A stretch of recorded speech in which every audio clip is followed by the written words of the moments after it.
Welcome to Authentic Living with Roxanne, a place where we have conscious conversations about things that really matter in our lives. And now, here's your host, Roxanne Derhaj.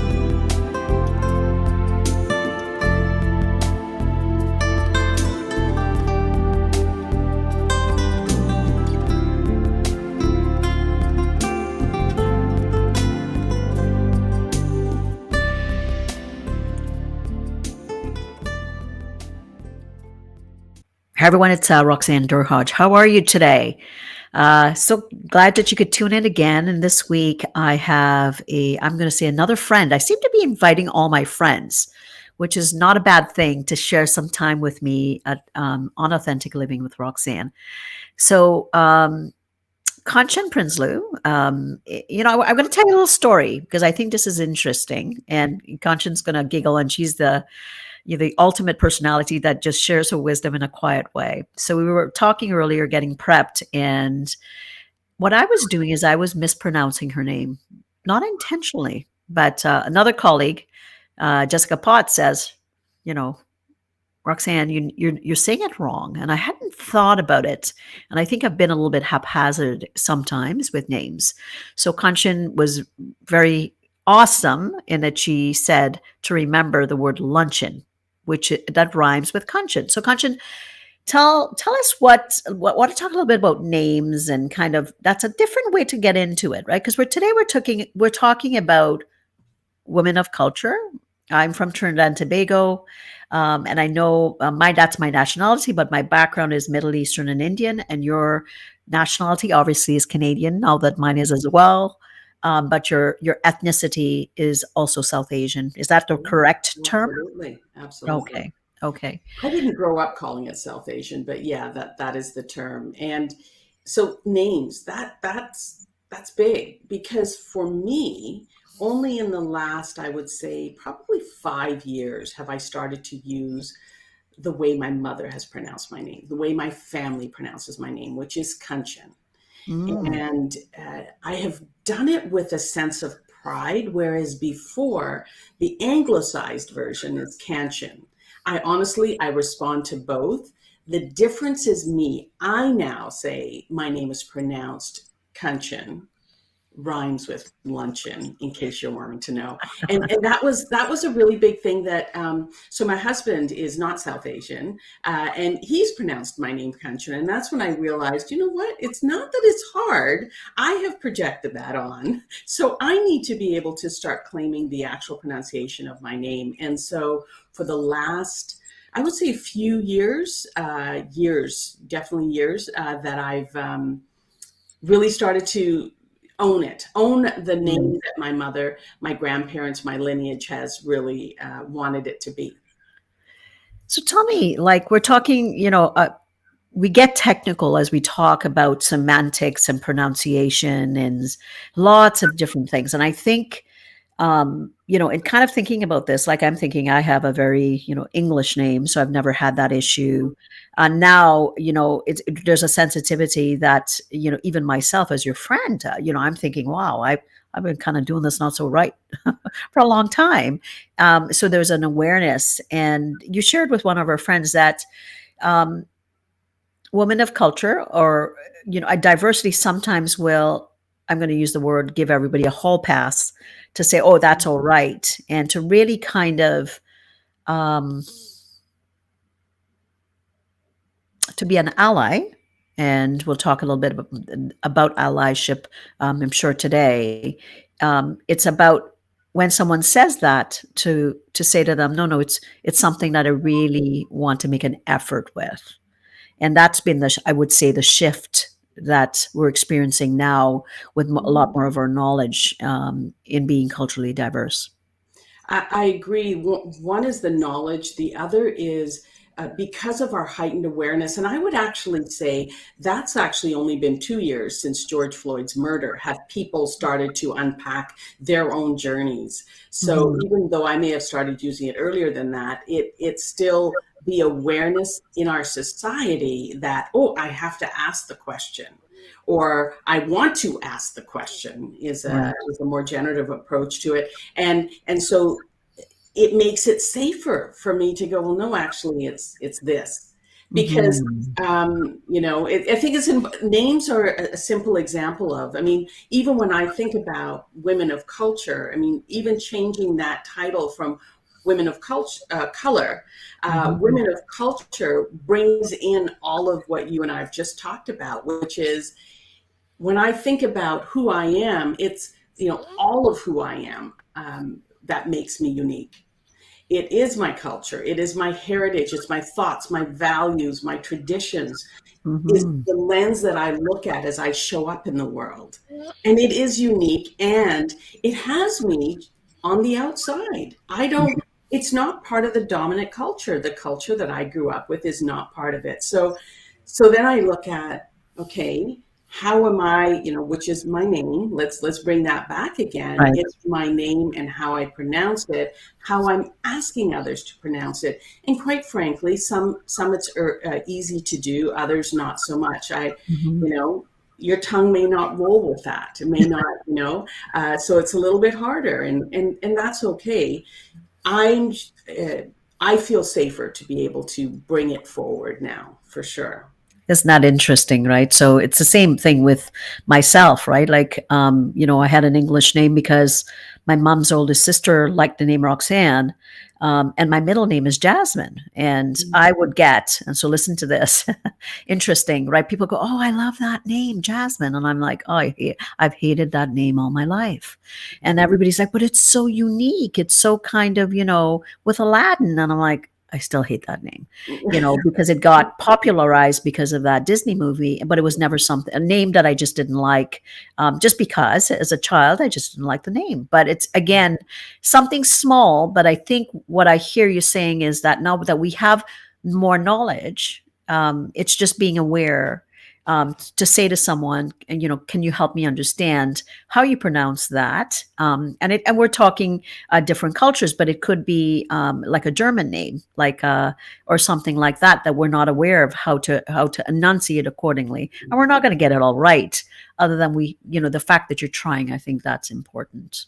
So thanks for spending that time, just you know talking about this little thing. But I think sometimes little things mean a lot as we kind of talk about awareness. So tell And us about you. Sorry, go ahead, Kanchan. You were going to no, say no. something. Well, I was going to say, what it leads into is the first thing that we need to do as women of culture to live authentically, which is really start to get to know what is our heritage. Yeah. We taking the time to look at, and I always turn back because I think of the lineage that is behind me that has Mm. gotten me where I am. So for me to start to ask the questions and get clear on what is my culture, that's on us. So to live Mhm. authentically means we need to be seated in it. Now, I'm not talking first, second, third generation Canadians where it's, we're all Canadian, and it's okay. And where's our ethnicity from, and understanding that enough. And trust me, your parents will love it. Your grandparents will love it. Whoever it is, they want to be able to sort of draw out what that is, for us. So it just sort of, as I think about living authentically, that's one of the first steps we need to do. So what's your legacy story? And I talk about a lot about leadership story, and in exploring my space for my book, what I really, at that time, what happened for me is, as we were writing, and Kanchan and I are also in the same writing group. I was One of my cousins sent me a 6-part YouTube series on indentured laborers from Trinidad and Tobago. So as I'm writing, it was kind of at the same time, and these clips were done by the University of the West Indies, and and I looked at it, and it impacted me because I recognized that, my goodness, that's part of my culture. I didn't, see it from that frame, but I grew up around cane fields. But my thing as a child is I was, running around playing hide and go seek.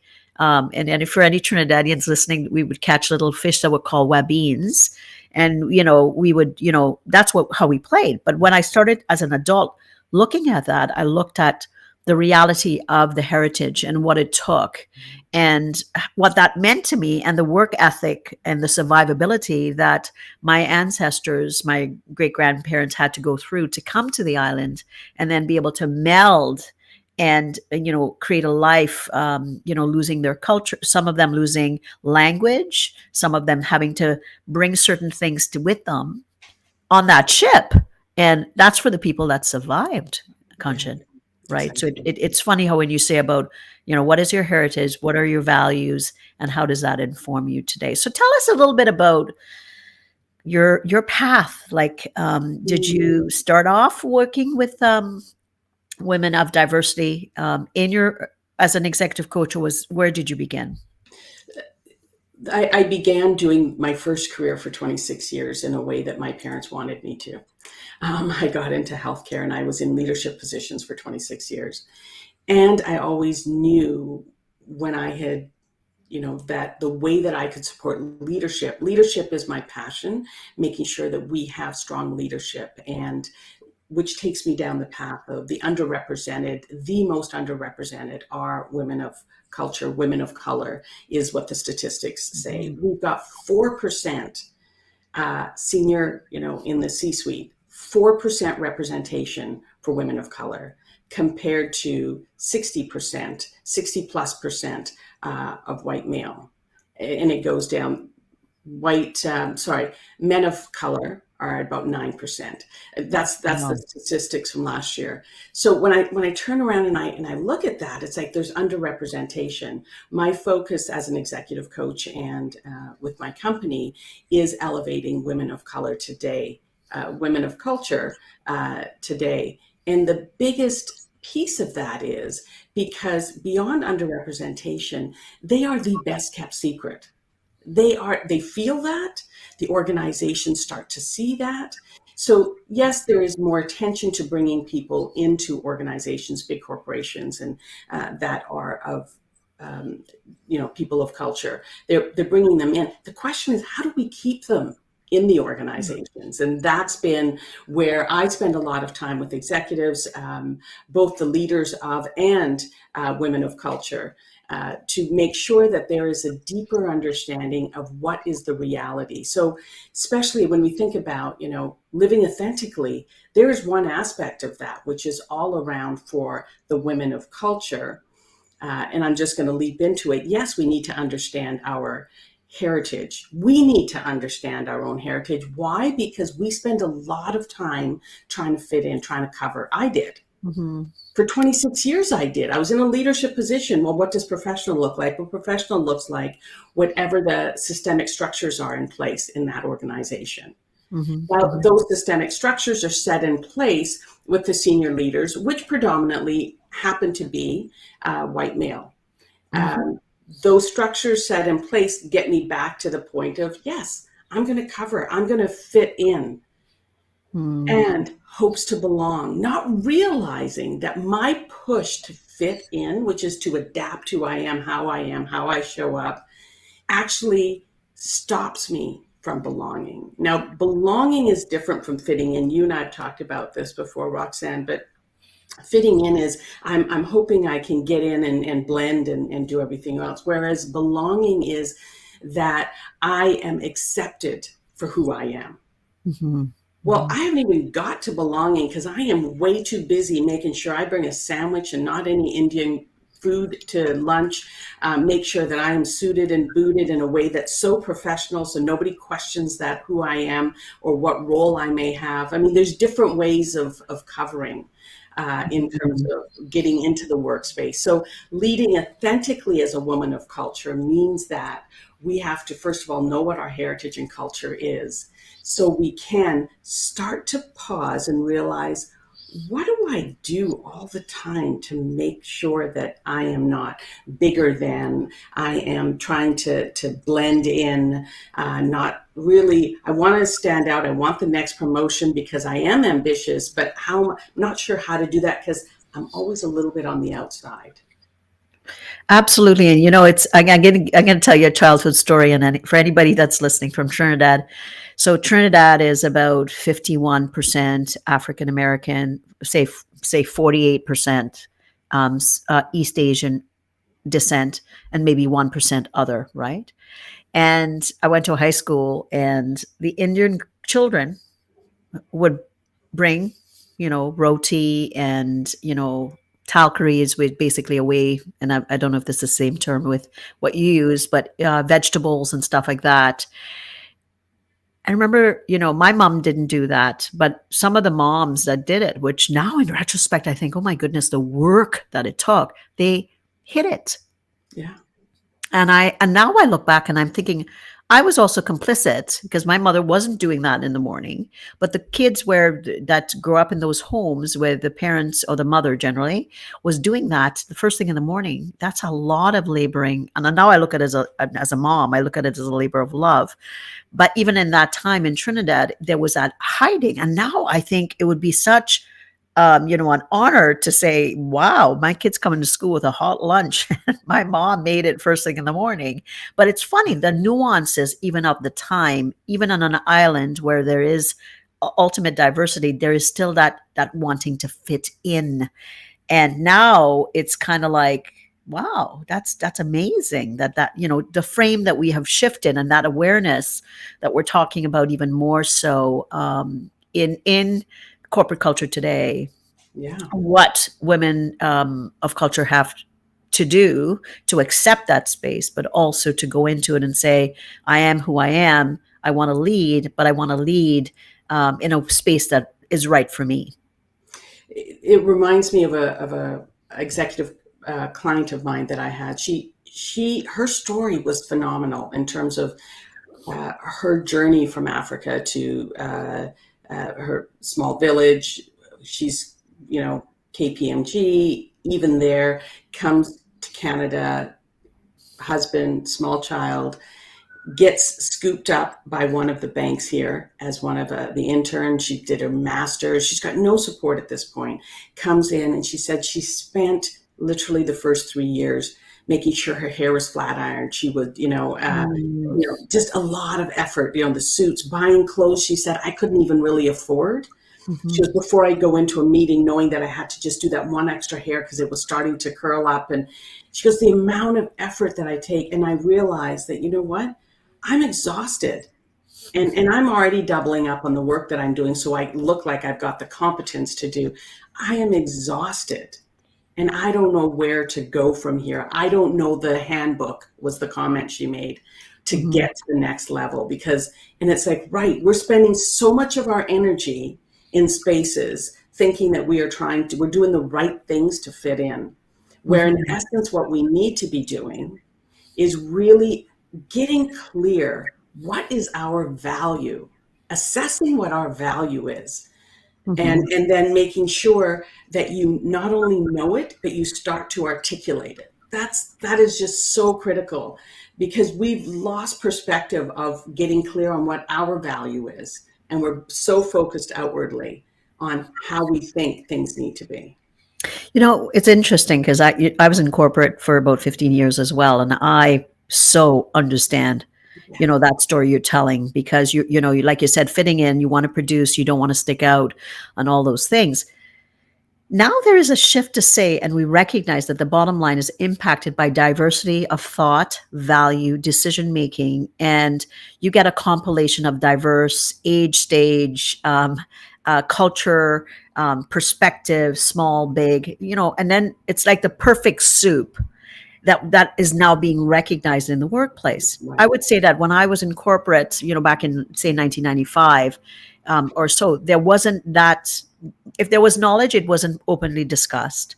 But today, with a lot of companies, they recognize that they're looking not just diversity, say for instance in culture, but neurodiversity is a big thing. Where we're recognizing, if someone's on the spectrum, they are going to bring such breadth. Whereas I had never heard that dialogue previously, right? It was like, if you were on the spectrum, it was like, oh boy, how are you going to get a job and do something, and especially in a leadership position. And now we're looking at people's differences as strengths. I'm sure you can tell me where we are in the workplace now in reference to diversity, with understanding the openness that at least I think I'm seeing out there with companies. 100% you're seeing it out there, and companies know it. Companies, there is research that shows companies produce, bottom line, dollars and cents, 35% better by having diversity at the table, diversity of thought, diversity of experience. So you have different perspectives. 35%, Kanchan? 30, this is Wow. dollars on a table. You're leaving it on the table if you don't even look at this.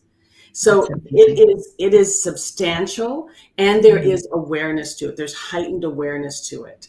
And it is because, guess what? We need creativity. We need a company, an organization that looks like our client base. That's the other piece of it. Also, when you have more people that look like you, can interact with you, your enjoyment level, your creativity increases. There's a variety of reasons why that 35% is there. And you're 100% right. It is absolutely coming to the table for a reason. And with globalization and the fact here in Canada, I know our level of people having children have dropped. And, so you're getting a lot of more diversity. When I came to Canada, and I'm going to date myself, back in 1983, I went to Mississauga. There was not that much diversity. Okay. Now I live in Niagara. I go to Mississauga now, and I'm like, this is not the same city that I came into, right? It's completely different, where most people are of color, right? Yeah. And I'm like, wow, this is such a flip even from where I live, because I live in a very homogeneous little town. So I think the shift has happened, and now the numbers and the metrics accordingly, from what you're saying, 35% is showing. But in leadership positions, let's get back to leadership. Men, you're saying 9%, women 4%. That's substantively low to 60% within companies. So where are we at in reference to, well, one thing to know the 35%, what are you seeing in companies? Is it that there is tracks to increase that 4% number with women of culture? There definitely is. There is awareness to it. So one is awareness. The other is attention to. So we as women of culture, people of culture, men or women, we don't need mentors. We need sponsors. Okay. So what's happening is that the lens on how do we get more diversity higher up into higher positions, there's a spotlight on it a lot more now. And I hear that's through conversations with executives that, so there is a lot of understanding in terms of there is a benefit to having this. So the spotlight, meaning there is a more attention to sponsorship, and there can be leaps and heaps more of it. Because it's a sponsorship that's going to pull you through the organization. And let's explain sponsorship, because I know what it is, and I know obviously you live in that world. Explain to the average person what sponsorship means, to be able to kind of get up the ranks to get to the different levels of the company. So let me tell you the difference between mentorship and sponsorship. So mentorship is someone that is in your business, knows a little bit more, and help to guide you, mentoring you into what they know and how they are able to help you increase your abilities. Sponsorship is someone that is in a senior position that is there and invested in your growth in the organization. So what does that mean? That if you have something going on and you need to, this person will pick up that call within 5 minutes to go, yes, I'm here to support you. What's going on? What's the questions you have? And yes, here's something you need to be aware of. But more importantly, they are sharing your name in the rooms that have closed doors. Those are the important things, that when your name needs to be brought up, when we're looking at who do we want to be leveling up, who do we want to be promoting, your name needs to come to the table. Your sponsor brings that to the table. So let's talk about, how do you get a sponsor? Like, you're a young female. You've got the degrees that are necessary for the position to climb the ranks within the company. What are some of the things, first of all, that you need to consider within the company, and how is it what qualities are you looking for in a sponsor, and how do you approach? That's 3 questions in one, Kanchan. So break them up and see if you can answer a bit, if if not most of it. So one of the key things about getting a sponsor is that you are totally focused on building relationship. So you can't go up to a senior leader and go, will you sponsor me? They need to know who you are. They're using their social capital on you. So we need to be sure that we are having those conversations with these potential sponsors. And it may start out as a mentorship conversation. It may start out as frequent connection points that you are one. And to do those frequent connections, how do you get a sponsor? You build relationship. You come to the table, you come to the coffee with not only a question of them, but a sharing of you. Period. You come researched, you come prepared, you go in. Every conversation is valuable to them. They're invested as well.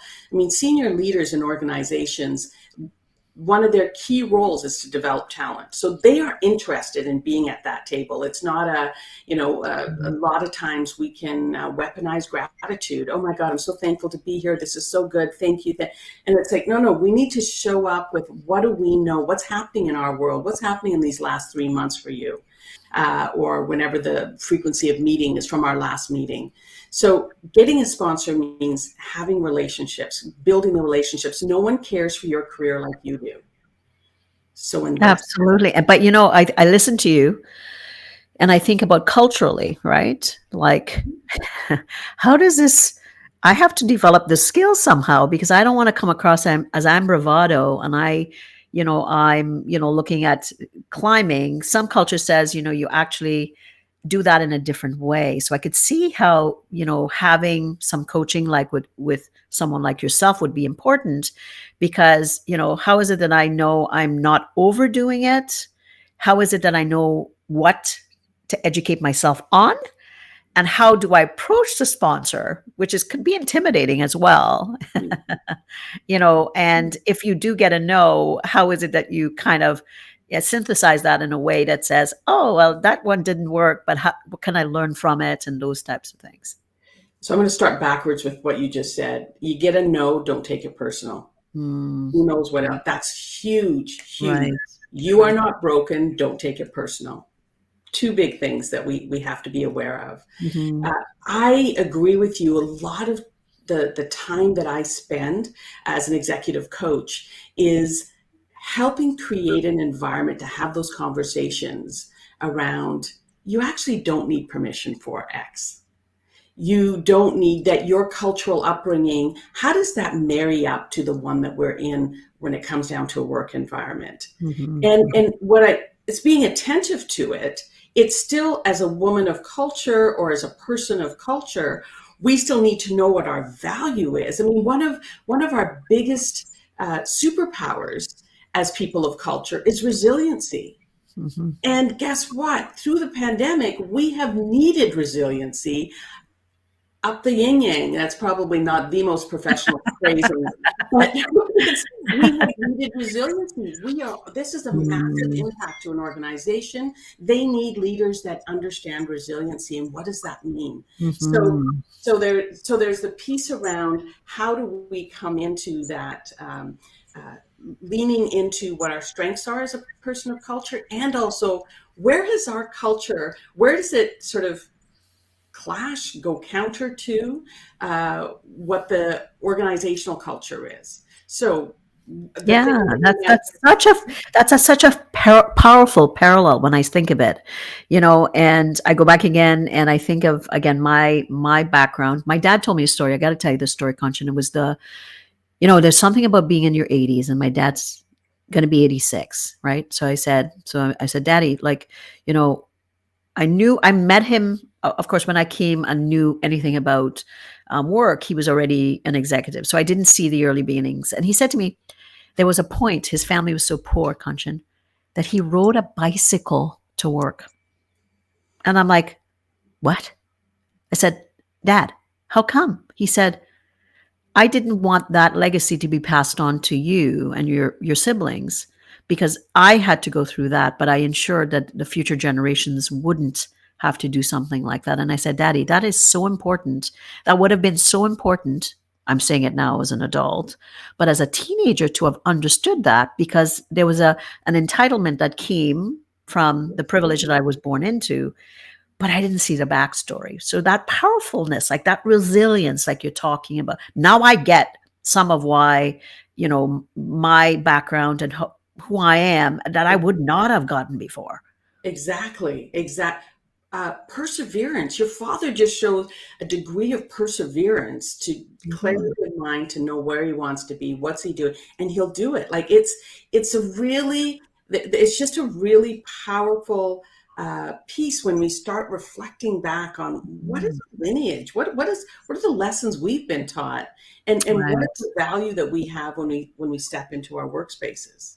And that diversity, again, going back to that diversity of experience, of thought, of age, all that stuff. And I just think of it that, and going back to that 35%, it makes a lot of sense. Now, what I'm wondering is, how well are we doing in the workplace with what you're with the coaching that you're doing now? Like we're talking about the 4% specifically with women. Um, and I know women massively left the workplace Yes, over the pandemic. So absolutely. what did that kind of mirror? Women of culture and executive positions, did they equally leave corporate at that level as Yeah. well? So people of culture were hit hardest. The research, McKinsey's research from COVID, really spoke to that. Yes, women. There was a massive exodus when it came down to the impact of pandemic and where we are as women leaders and getting our numbers up to have equal, a little bit of representation, a little bit more representation. That the numbers, the exodus is almost setting us back 50 years of representation within 50 years. organizations because of the burnout, the numbers are horrific, and the numbers are even more horrific for Black leaders, Mm. Black women leaders. And it's because of, and again, yes, this is a McKinsey study is done in the U.S. The impact, the hardships, the impact to family. When we all talked about, and the disparity of healthcare, the many factors Mhm. that layered onto the burnout and the underrepresentation. So we are setting ourselves backward when it comes down to from the pandemic. What am I seeing? The other thing that I am seeing that I had not seen is women executives asking for a woman of color executive coach. I've never Mm. seen it so blatantly asked for, where a company, and when I speak to them, I said, how did you come to this point? Like, how did you go, no, Mhm. I am going to ask my company for a woman that looks like me, that is in this space and speaks like this. Mhm. And they're just, yeah, like, Mm. I'm exhausted. I'm tired. I need support. Yeah, yeah. It's an interesting, that's been a shift that I have never Mm. seen before, Right. that I have in this past 2 years. So I have one. I know you and I can probably talk for extended periods, but I want one last nuance. I want to talk about if I am, leading, and I'm not a senior leader that's of color. Um, how we've talked a lot about, allyship and sponsorship, those types of things. What if I am a woman of culture and I am leading a team with diversity? Is there some things that we maybe need to kind of look at there, or some things that you can share with us about that? So the piece that I see, because those are the executives that I end up working with, so women of culture that are leading large teams, and what I'm aware of is, and it's not just women of culture, women in general hold the attention to diversity more than anyone else. as from a leadership perspective. So they are the ones that are championing diversity. Off the side of their desk, I might add. So it's a really interesting thing. But being a woman of culture, one of the things that I have seen is that their awareness to their journey heightens how they end up working with their teams. So when I'm coaching, when we're doing our coaching, we unpack a lot of this, and it's like, yes, I'm very sensitive to. I had an executive that left the organization, and they were going to be coming back in, and some senior leadership said, "Well, they already left the organization. Do we really want them back in?" And she's like, "Well, no, they came back with a tremendous," so she came with a completely different perspective of what needed to happen. That this was the right person coming with a diversity of experience now that we want to have them come back in again. And so it's like, right, there's that. So the benefit that I have seen with a lot of the women of culture leaders is that they have got the space and grace to really reflect on what's needed. I like that, space and grace, because obviously women are known to be more aligned or have the affinity to transformational elements to leadership. And then you're layering on the elements like we talked about, resilience and path and culture and values, beliefs, assumptions, all those things. And then that's quite the combination of things that you're kind of putting all together. Yeah. Now, Kanchan, for women listening, any last tips that you have for them? Let's say they're saying, I'm not sure, I've never approached people. What kind of things might they want? What a couple of little tips for you to give people that are listening that might want to kind of deal with diversity in their environment, but they're feeling like, it's not, women aren't taken seriously. Just so I'm clear, so this is coming from a woman's, the leader's perspective, or from the women of culture leaders' perspective? Women of culture's leaders' perspective. So if they're feeling they're not being taken seriously, there may be a reason for it. So unpack what's true and what's not true. Okay, look at the objective frame and make sure that you're looking at what is real and what is subjective, and maybe what might be blocking you. Okay, that's a good point. So there's that. Also, part of finding out what's real, find out what is happening what is your brand? Ask 3 leaders, what are the first 3 words that come up for you when you think of me? And get clarity on that. And as well, while they're doing that exercise, you turn around and jot down, what are the 3 words I hope to be represented as? Is there a big disparity against that? Okay. Keep learning. Self-awareness is absolutely key. Take time. A lot of women of culture, we don't invest a lot in ourselves. I'll speak for myself. I never did. I have 2 coaches. That I have, and I have a large community that I work with, because development and continuing to grow is going to make the difference in how I show up. So I would say those are the 2 things that are within your control today as to how you want to start to make the connections for yourself as you move forward in a strategic plan for your career. I love it. Looking at the disparity, right? Because it's so hard for us to see ourselves objectively. We may not recognize some of those blockages, right? Those blind spots. What are the 3 qualities that you think you have? What is it that, like you said, 3 leaders are seeing? And then kind of, is there a big disparity? And what steps, if there are some disparities, to enhance those based on the level that I'm trying to achieve within the organization? Now, I've learned so much today. My in my space, just talking to you with the kind of work that you do.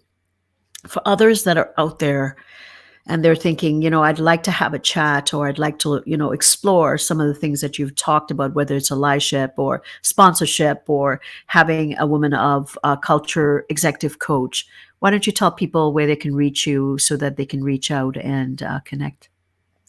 LinkedIn is great. reach out on LinkedIn, Kanchan Prinsloo. The spelling is down there, but reach out on LinkedIn. Also, if you want to reach out on my website, which my company is Capri Consulting, starts with a K, but it's Capri. LinkedIn's the easiest, I believe. Well, thank you so much.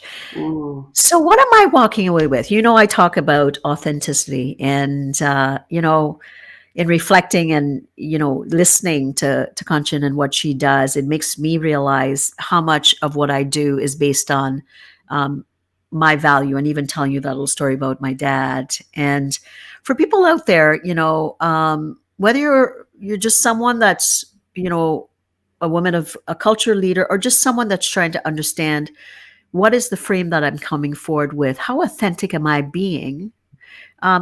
Reflect on that, and ask the questions to Kanchan's point. What do I think how am I viewed, and how am I really looking at myself, and try to kind of figure out the disparity between those, and think, what skills do I have? What skills do I need to accentuate, and what skills do I not have, and maybe areas that I may be a bit more sensitive in that I need to work through. So what I'd like to invite you to do is to, as you can see at the bottom of my picture, there is roxannedurhodge.com/quiz. What you can do is, if you just want to know, how authentic am I being at work or at home, there's also the option, just a quick quiz. You go on, and it doesn't take too long. We pop some information, and we send a report back to you. So you can, if you have the time, it's not that long, go on and try that. Again, Kanchan, thanks so much. This has been a great topic, something that I know we will continue to explore. Kanchan has also given me the privilege of attending a Forbes Executive Women's Council, where we discussed this at length. And I could tell you that for sure that is something that in corporate environments we are continually exploring.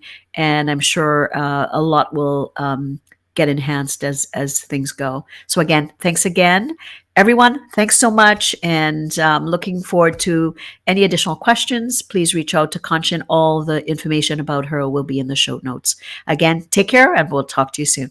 Bye-bye, everyone.